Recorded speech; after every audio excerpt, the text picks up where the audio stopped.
The corporate matrix has conditioned you to believe that compliance, relentless people-pleasing, and being universally nice is the blueprint for career mobility.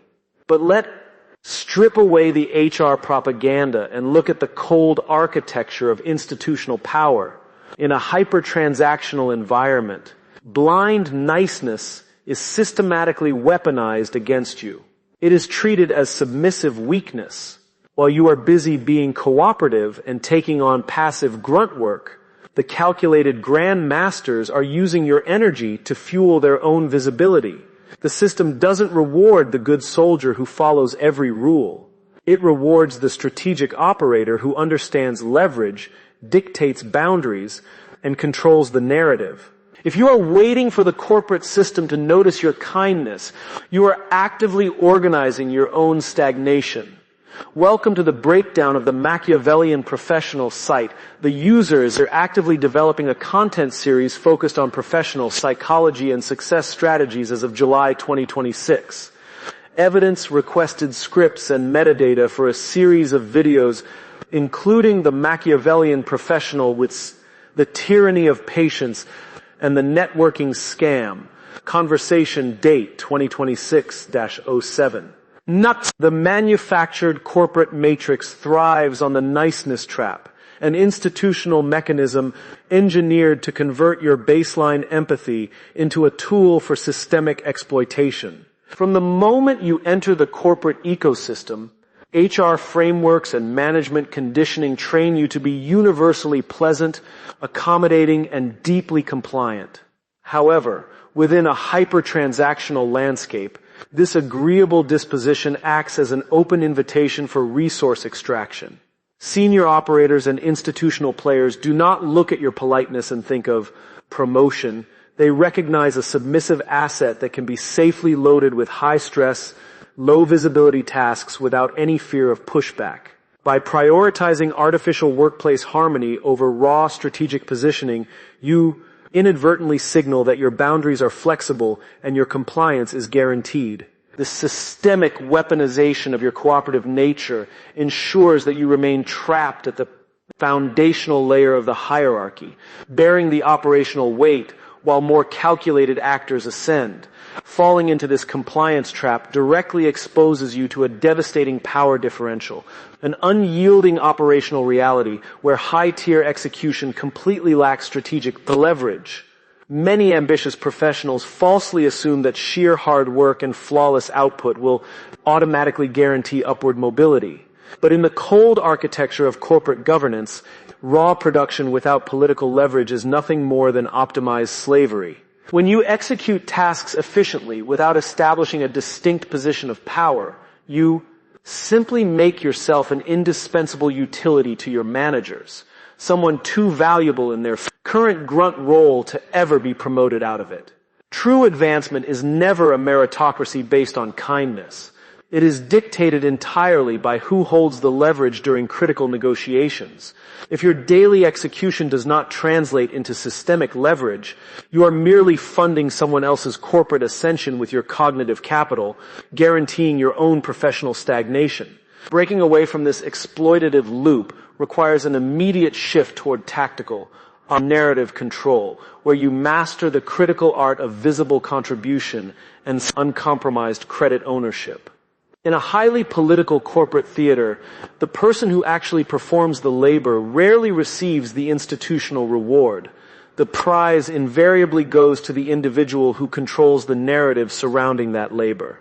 Agreeable operators frequently allow their contributions to be diluted, quietly working in naifle, while more aggressive colleagues hijack their metrics during high-stakes presentations.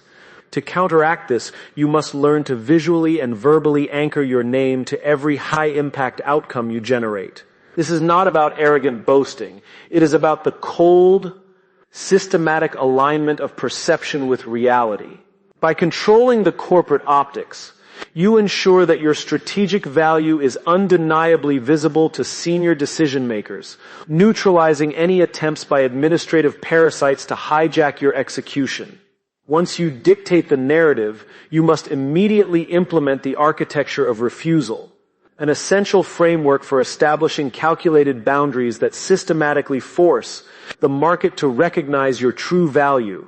The corporate matrix will always try to stretch your capacity to its absolute limit, feeding you endless lateral responsibilities under the guise of team player dynamics. By learning the strategic art of the calculated no, you instantly signal that your time, expertise, and mental bandwidth are premium, limited commodities. When you refuse to accept low-leverage tasks that degrade your primary execution focus, you force the institution to reevaluate your position within the hierarchy. This structural resistance shifts you from an easily accessible, hyper-available resource into a highly respected, high-status asset. True authority within an enterprise is never given to those who blindly accept every command.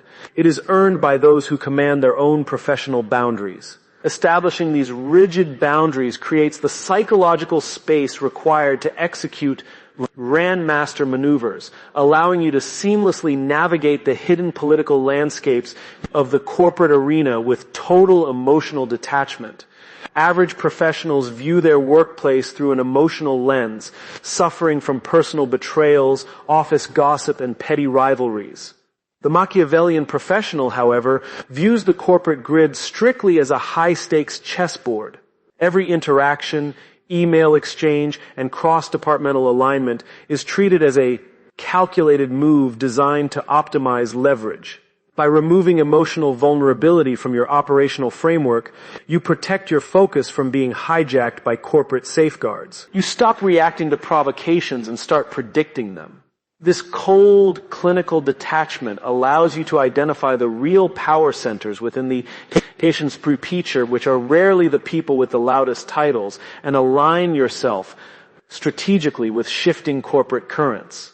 You observe alliances, track resource allocations, and position yourself precisely where the next wave of capital and authority will flow, keeping your true motives perfectly shielded behind a mask of professional poise while maintaining an unyielding grip on your upward trajectory, entirely immune to the systemic noise designed to distract the masses. Navigating this political matrix with absolute clarity ultimately brings you to the terminal stage of professional evolution, Machiavellian sovereignty, where you permanently operate as an entirely indispensable, autonomous force within a hyper-transactional system. You no longer seek validation from corporate gatekeepers or depend on the volatile goodwill of management because you have transformed your specialized execution into an unassailable personal monopoly. At this level of mastery, you completely transcend the standard employee-employer dynamic. You do not plead for promotions, ask for higher compensation, or beg for autonomy. You dictate terms based on the sheer irreplaceable value of your output and the strategic leverage you have carefully accumulated across the chess grid. The sovereign operator understands that the matrix is inherently cold and indifferent, meaning the only real security lies in absolute self-reliance and undeniable competence. While the compliant, pleasant crowd spends their entire careers walking on eggshells to please HR metrics, you command the landscape by aligning your ultimate economic purpose with cold execution metrics. You collapse the distinction between corporate survival and market dominance, transforming your professional identity into an independent enterprise that the system must accommodate rather than control. By weaponizing your strategic boundaries, narrative control, and calculated focus, you permanently rise above the institutional noise, forcing the machine to yield to your terms and securing your place among the elite top 1% who rule the game instead of playing by its rules.